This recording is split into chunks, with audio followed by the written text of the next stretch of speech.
vamos a ver el capítulo 4. Este trata respecto de la influencia del procesador en el rendimiento o la performance de la ejecución de las instrucciones de un programa.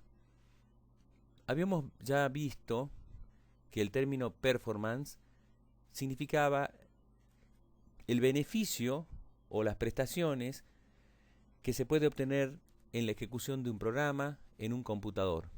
Ese programa tiene una cantidad de instrucciones para ejecutar. Esa cantidad de instrucciones que se van a ejecutar las ha determinado el compilador, que ha traducido el programa en alto nivel a instrucciones de máquina. Entonces él ha elegido dentro de las instrucciones que ofrece el ISA de un computador, es decir, la arquitectura del set de instrucciones, él ha elegido esas instrucciones para hacer corresponder con la instrucción de alto nivel. Y por lo tanto, los dos son los responsables de la cantidad de instrucciones que se van a ejecutar en un computador. Eso sería entonces desde el punto de vista del software. Desde el punto de vista del hardware, el responsable de los otros parámetros, es decir, de la cantidad de ciclos de reloj que se consumen por instrucción y el tiempo que se demora en ejecutar un ciclo de reloj, son factores que dependen estrictamente del hardware y en este caso del procesador. Cuando vamos a analizar el procesador, tenemos que entonces ver que el procesador ejecuta permanentemente el ciclo de la instrucción. Es decir, en el modelo de von Neumann, lo que se pretende es leer una instrucción de la memoria principal, es decir, capturarla en el ciclo de captura, decodificarla y ponerla a ejecutar. Así que el procesador está continuamente ejecutando el ciclo de la instrucción. Para ello, le hemos construido un camino de datos que va a depender de la instrucción que se ejecute, la trayectoria que tenga. Y todo esto estará coordinado por la unidad de control que define cuáles son las puertas o caminos que se van estableciendo. Cuando vemos entonces la ejecución de una instrucción, partimos del registro PC con el valor de la dirección e ingresamos a memoria a obtener la instrucción. Es decir, que estamos en la parte de captura o el ciclo fetch de la instrucción. Cuando ya tenemos la instrucción en el procesador, entonces elegimos qué registros están involucrados en esa instrucción.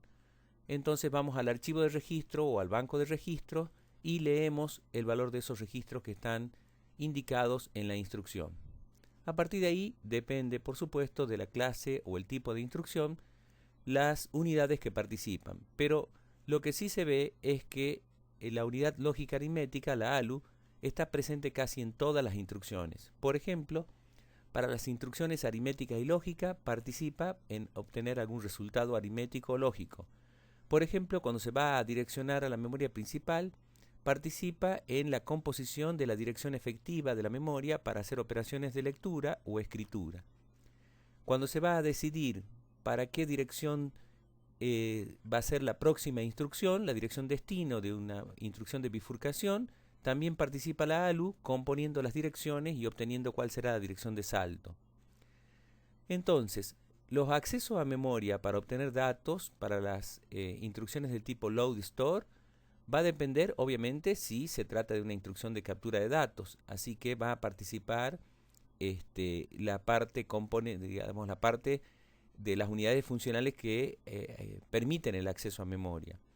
Esta parte, ya que se trata de instrucciones que son muy frecuentemente usadas, tienen que ser optimizadas y nosotros decimos que estas instrucciones tendrían que ser cableadas porque son de uso muy frecuente.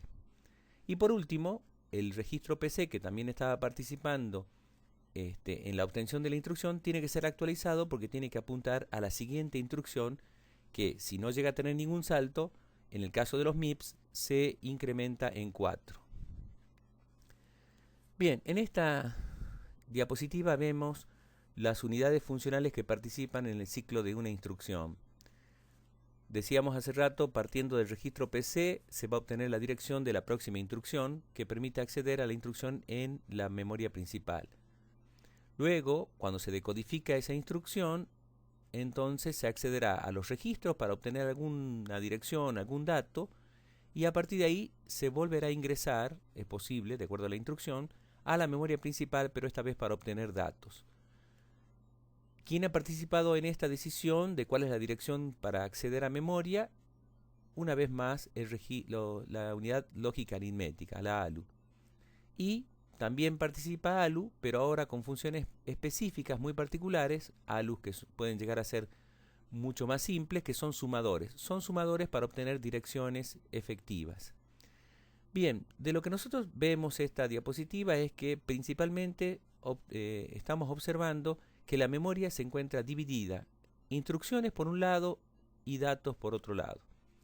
Esto corresponde al modelo de Harvard, que no es el modelo de von Neumann.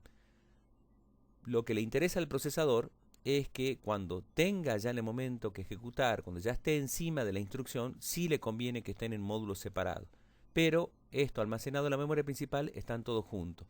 Esto lo observamos entonces en memorias de caché de nivel 1 que se encuentran separados la parte de las instrucciones de los datos. Esta diapositiva muestra con estos círculos en rojo que hay lugares, hay puntos de unión que no pueden juntarse, no pueden soldarse, no pueden unirse estos cables porque de acuerdo a la instrucción se va a hacer una unión o se va a hacer la otra. Es decir, la conexión va a depender del tipo de instrucción. No es que esto está conectado permanentemente, sino que se cierra, es decir, el circuito permitiendo el paso de la corriente en un sentido, por un camino, y se abre en ese caso para que pase solamente en un sentido. En otro caso, se permitirá que entonces la corriente circule en este sentido y este camino se abrirá para evitar que la corriente pase por aquí. Entonces va a depender de la instrucción el tipo de conexión que se haga. La idea entonces de esta diapositiva es mostrar, por ejemplo, en el caso del registro PC, cuando se decodifica la instrucción que se está apuntando con el valor de la dirección de PC y se da cuenta que la instrucción no es de salto, entonces la próxima instrucción se calcula sumando 4. Ese valor 100 que podría tener PC se le suma 4 y se obtiene entonces un valor de 104 que es transmitido por esta línea directamente y se actualiza el valor de PC. Pero si PC, que apuntaba a la dirección 100, decodifica la instrucción de esa dirección 100 y se da cuenta que es una instrucción de salto, entonces el valor del salto es uno de los componentes a sumar para calcular la dirección relativa al salto, relativa al PC.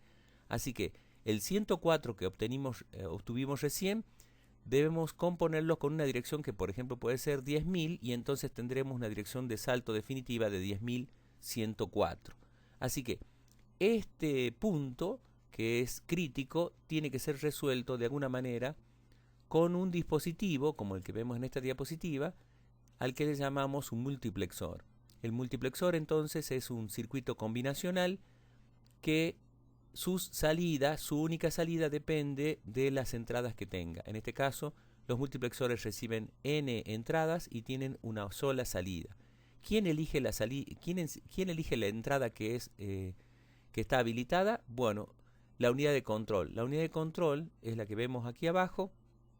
Es entonces el cerebro que coordina y sincroniza las actividades, permitiendo el paso de la corriente entre uno y otro circuito. Por lo tanto, cada vez que entonces vean ustedes un diagrama donde participa la unidad de control, van a ver una maraña de cables que salen desde la unidad de control y gobiernan o sincronizan todas las actividades de los circuitos. En esta diapositiva vemos entonces un ciclo fetch o un ciclo de captura elemental, que por supuesto es un subconjunto de la diapositiva que vimos hace rato, en donde se muestra cómo se calcula la dirección después de obtener la instrucción, cómo se calcula la dirección de la próxima instrucción. Cuando uno va a implementar entonces la realización del set de instrucciones de un procesador, es decir, cuando va a armar los circuitos y entonces va a ver cómo se organizan esas partes funcionales para poder dar solución a lo que se ofreció como instrucciones en un procesador, tiene entonces que plantear el camino de datos que van a seguir las instrucciones y los datos a partir de lo que se está ofreciendo justamente. Como dice esta diapositiva, para componer los elementos, en el primer estudio vamos a hacer entonces una primera pasada por el camino en donde una instrucción ocupa un único ciclo de reloj. hablamos entonces de que estas instrucciones son del tipo monociclo, son de las más elementales para poder entender que las instrucciones ocupan un ciclo de reloj. Cada elemento del camino de datos solamente puede tener una única función al mismo tiempo. Esto es entonces una cuestión elemental de orden que permite que los elementos que participan en el camino de datos solamente ejecuten una sola función. Esto hace a la simplicidad para poder entender y coordinar todos los dispositivos. Entonces, si, como vemos en la diapositiva anterior, cada uno de esos componentes puede cumplir más de una función, pero no al mismo tiempo, tenemos que entonces separarlos para cada objetivo y para cada tarea, de manera que se comporten diferente. Entonces, por lo tanto, necesitamos, como decíamos recién, separar las memorias de las instrucciones con la memoria de los datos. Y eso es lo que hacemos con las cachés de nivel 1. Usamos entonces, como decíamos hace rato, los multiplexores para alternar los datos que vengan de distintas fuentes dependiendo de las distintas instrucciones. Cuestiones de rendimiento o performance, es decir, las prestaciones que pueden obtenerse de la ejecución de las instrucciones. Nosotros vamos a fijar que aquella instrucción que tenga la mayor demora es la que va a determinar el periodo del reloj, es decir, la duración del tiempo de un ciclo del reloj. Determinamos entonces que el ciclo del reloj de un procesador va a depender de la instrucción más lenta, es decir, aquella instrucción que recorra más cantidades de unidades funcionales, a la que le cueste completarse más tiempo. Ese es el tiempo que determinamos como periodo del reloj. En el caso de MIPS, la instrucción más lenta es la instrucción del tipo load, es decir, leer de memoria principal. ¿Qué hacemos entonces? Bueno, vamos a buscar la instrucción de la memoria, la llevamos entonces a uno de los tantos registros, digamos, al registro IR del procesador. Desde ahí entonces separamos cuáles son los registros que participan del banco de registros del procesador y sacamos su valor, lo llevamos a ALU, lo componemos para entonces obtener la dirección efectiva para poder sacar el dato de memoria en el caso del load, y entonces accedemos a la memoria para obtener ese dato. Cuando lo tenemos al dato, lo guardamos en uno de los tantos registros del procesador.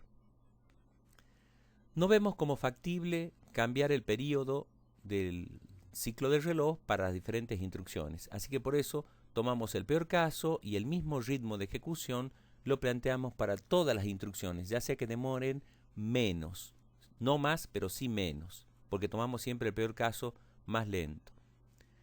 Sin embargo, esto que estamos diciendo de que equiparamos el ciclo del reloj para todas las instrucciones, y aquellas que sean rápidas, a lo mejor no le damos un tiempo de ejecución más rápido, sino que tendrá que esperar la finalización del ciclo, estaría violando un principio de diseño.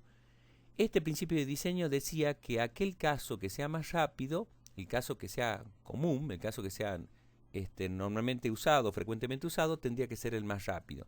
Sin embargo, con esto estamos uniformando todo y que trabaje a una misma frecuencia por una cuestión de orden y de simpleza. Bien, una de las formas que tenemos de avanzar, de aprovechar y de mejorar el rendimiento o las prestaciones es usando la segmentación. Para ver el tema de la segmentación, es decir, de la división de tareas, de un único trabajo, lo dividimos en tareas o pasos, vamos a usar el ejemplo de una lavandería. Vamos a suponer entonces que una lavandería usa 4 operaciones en 4 dispositivos diferentes. Vamos a ver entonces que estos 4 dispositivos van a usarse durante media hora. Entonces, entre las 6 de la tarde y las 6:30 usamos el primer dispositivo. Entre las 6:30 y las 7 de la tarde, otro dispositivo. Entre las 7 y 7:30, otro dispositivo. Y entre las 7:30 y 8, otro dispositivo. Toda la operación de lavado ha llevado 2 horas, entre las 6 de la tarde y las 8 de la tarde. Así, si nosotros quisiéramos hacer 4 lavadas, va a demorar 8 horas, entre las 6 de la tarde y las 2 de la mañana. Esto sería trabajando en serie. Si nosotros quisiéramos aprovechar que el dispositivo primero se ha desocupado después de la primera hora y entonces comenzar con la segunda lavada, podríamos entonces superponer las operaciones de estos dispositivos. Esta superposición es aprovechando la característica de que todo el trabajo ha sido segmentado o dividido en 4 partes o 4 pasos. En ese caso, entonces, para esta operación de 4 lavados, vemos que hemos ganado un tiempo considerable. Ahora, las 4 lavadas solamente demoran 3 horas y media, que es el tiempo entre las 6 de la tarde y las 9 y media de la noche, que se ha terminado con el último paso de la última lavada. La diapositiva nos muestra entonces que la aceleración para 4 cargas es la relación entre toda la lavada, las 4 lavadas sin segmentar, con las 4 lavadas, respecto de las 4 lavadas segmentadas, me dan una relación de que se ha podido acelerar casi 2 veces y media la operación de 4 lavadas. Si no tuviéramos ninguna parada y si podríamos aprovechar al máximo el cambio entre un dispositivo y otro, vemos que la aceleración sería o estaría dada por la duración completa de una operación, en este caso de una lavada, dividido en la duración de cada una de las etapas. En este caso es 2 dividido en 0,5 me da 4. Este 4 es si todas las operaciones podrían ser trabajadas en paralelo, es decir, sin que haya estos desperdicios iniciales y finales. Este desperdicio inicial y final es lo que se contabiliza como 1,5. 1,5 es el resultado de sumar media hora que se ha desperdiciado porque solamente se estaba usando un dispositivo, no se ha podido hacer paralelismo, otra media hora se han podido usar solamente 2 y otra media hora que se ha podido usar solamente 3 y no los 4 dispositivos. Hemos perdido 1 hora y media de aprovechar el paralelismo del segmentado. Esto va a acercarse asintóticamente a 4 cuando la cantidad de operaciones n, la cantidad de pasadas o de lavadas, sea muy grande. En estos números grandes, entonces, esto se va a acercar asintóticamente a 4. Perdón, de lo que decimos en conclusión es que la aceleración que nos provee la ejecución de operaciones que han sido segmentadas depende de la cantidad de etapas que yo he podido dividir el trabajo total. MIPS tiene entonces una técnica de organización de la ejecución de sus instrucciones del tipo de segmentación. En MIPS se ha logrado segmentar en 5 etapas para, digamos, inicialmente observarlo y entenderlo cómo lo hace, de manera que cada etapa se hace en un paso. Así que decimos que la ejecución de las instrucciones se hace en 5 pasos o 5 etapas. La primera etapa es la captura de la instrucción, IF. La segunda etapa es la decodificación de la instrucción, ID. La tercera etapa es la ejecución misma. La cuarta etapa es el acceso a memoria, si es que es necesita. Y la quinta etapa es la escritura del resultado en alguno de los registros. Si ahora queremos ver el rendimiento o la prestación del pipeline en MIPS, nos fijamos en el peor caso. El peor caso es entonces la instrucción de carga de una palabra desde memoria hacia un registro. Estamos llevando entonces al registro 1 un dato que viene de memoria que se va a calcular obteniendo la dirección que se tiene en el registro 0 y sumándole un valor 100. Eso compone entonces la dirección efectiva que va a haber que ir a memoria a buscarlo al dato. La instrucción del tipo load, una palabra, de carga una palabra, en MIPS demora 800 picosegundos. Ese es el tiempo de ciclo del peor caso, 800 picosegundos, y por lo tanto es el que fijamos para todas las instrucciones de MIPS. Esta instrucción de 800 picosegundos está descompuesta entonces, decíamos recién, en 5 etapas o en 5 pasos. La captura de la instrucción. La segunda es entonces la lectura de un registro, en este caso la instrucción de tipo load tiene como segundo paso la lectura de un registro que resulta de decodificación.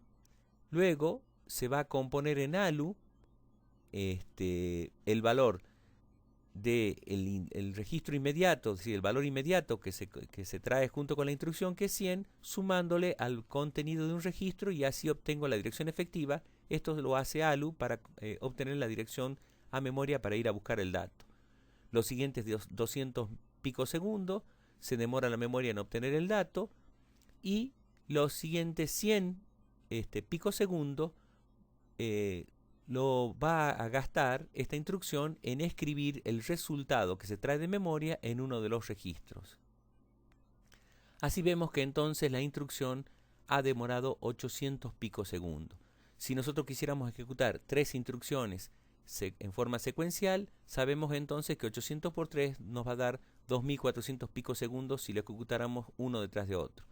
Si ahora entonces optimizo la ejecución de esas instrucciones, haciendo superposición de estas instrucciones de 800 picosegundos, y cuando he desocupado la etapa de captura de la instrucción, comienzo la siguiente instrucción aprovechando esa etapa desocupada.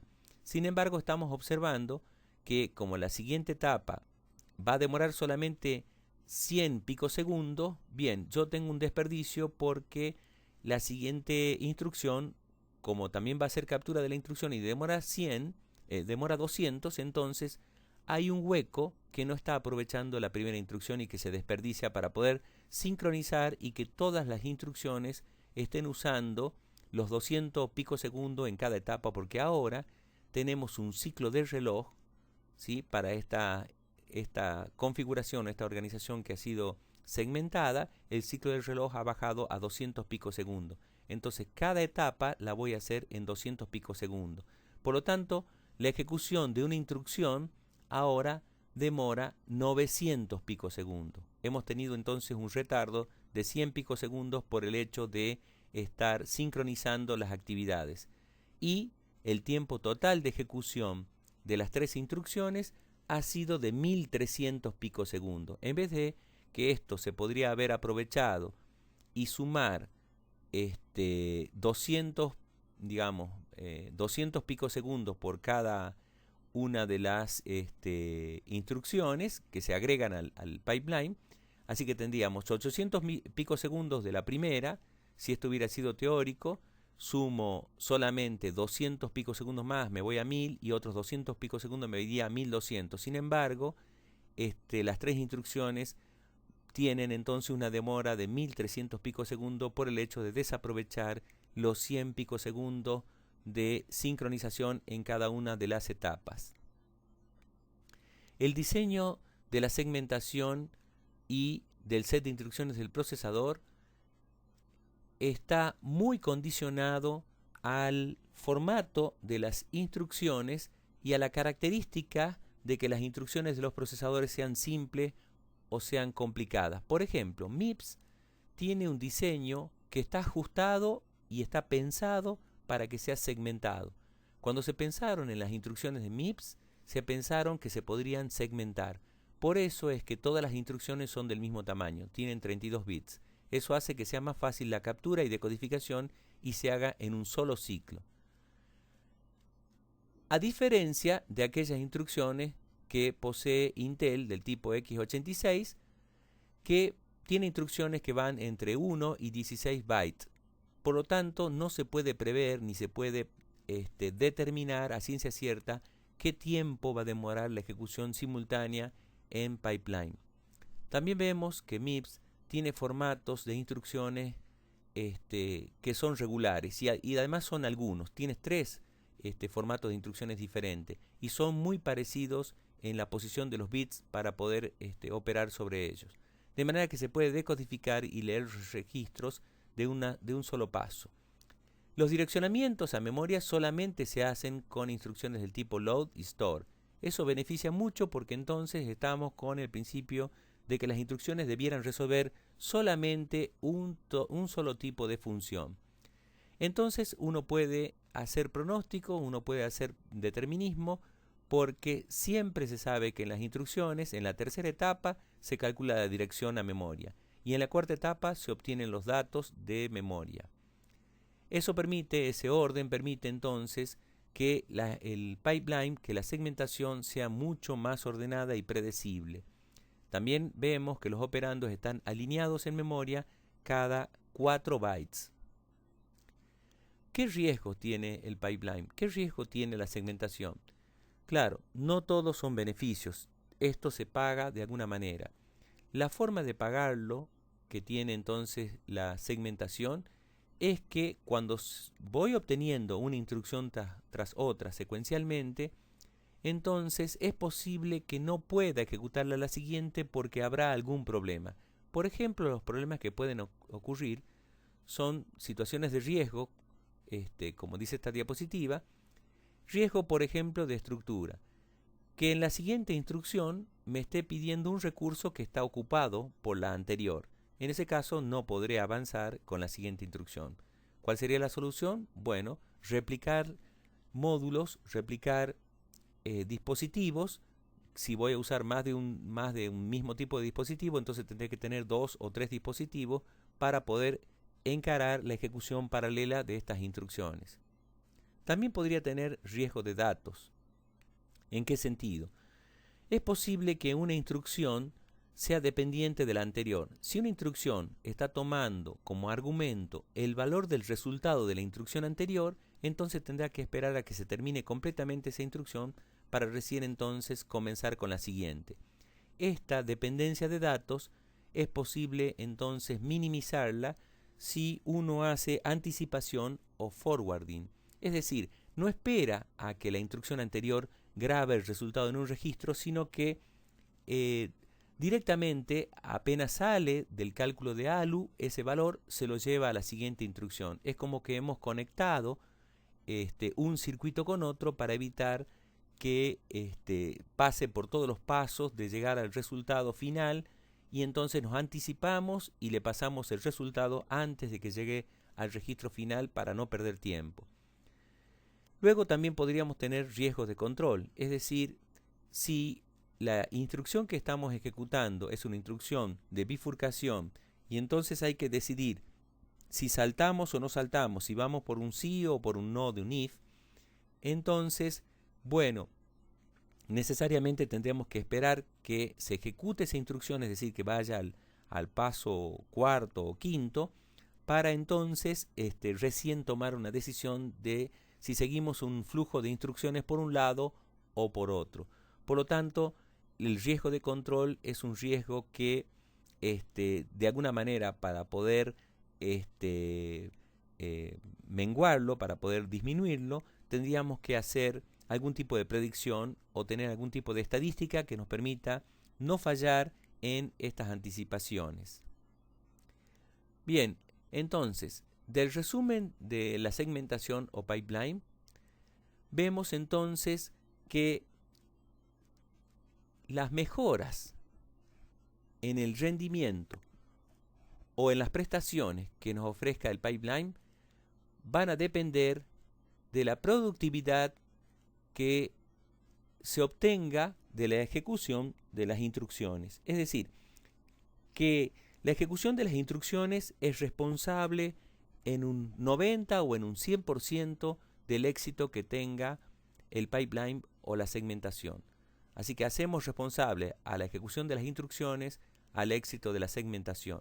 Por eso es que MIPS se ha dedicado en hacer instrucciones simples de una duración fija para todas y que esté optimizado el uso de los recursos. Si esto es así, si entonces tenemos una buena ejecución de instrucciones, podríamos llegar a ejecutar en paralelo múltiples instrucciones. Y además, sabríamos que cada instrucción tiene la misma latencia, va a demorar exactamente lo mismo. Esto es lo que decíamos de que las piezas tienen que tener el mismo tamaño. Lo que sí, siempre estamos sujetos a los riesgos de estructura, riesgos de datos o riesgos de control. Así vemos entonces que el diseño del set de instrucciones de un procesador afecta a la complejidad de la implementación de la segmentación. Así que cuanto más complicada o difícil o compleja sea la instrucción que ofrecemos, esa instrucción compleja nos va a afectar a nosotros respecto de la implementación de los circuitos. La predicción dinámica que hacemos en el caso de aquellas instrucciones de bifurcación Bueno, puede ser resuelta de distintas maneras. Básicamente hay hay dos formas de plantear la solución a esta predicción si saltamos para un lado o para el otro. Las predicciones pueden ser del tipo estática, es decir, realizadas o confeccionadas por el compilador, es decir, por software. Se puede anticipar una sola vez y para siempre hacia dónde se va a saltar. Esto no siempre da resultado. Y de última tenemos que depender del procesador que vaya haciendo una predicción dinámica de cómo se van ejecutando las instrucciones y vaya sacando estadísticas en base a la trayectoria del programa. Lo que sí estamos seguros de que si nuestro pipeline o la segmentación está dividida en muchos pasos, es decir, decimos que el pipeline tiene una segmentación profunda o el diseño del pipeline es superescalar, la penalización por error en la decisión de la bifurcación va a ser mucho más grande. Así que el hecho de obtener un beneficio importante dividiendo la instrucción en muchas etapas, es decir, teniendo una segmentación profunda, nos va a hacer pagar un error, digamos, un costo mayor si la predicción no resultó positiva. Bien, nosotros vemos en esta diapositiva que hay muchas formas de que el procesador pueda ir sacando conclusiones o estadísticas y tomando decisiones sobre qué camino va a tomar en cada caso de la bifurcación. Cuando nosotros vemos el término superescalar, tienen entonces ustedes que pensar que se está refiriendo a que el procesador es capaz de ejecutar más de una instrucción por cada ciclo de reloj.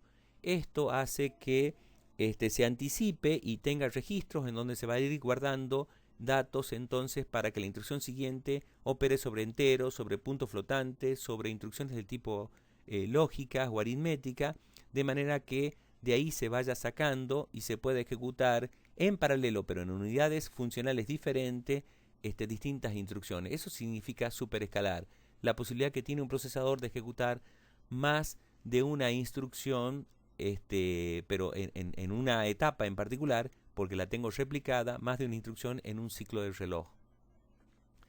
Las excepciones y las interrupciones son una pesadilla para la ejecución de los programas.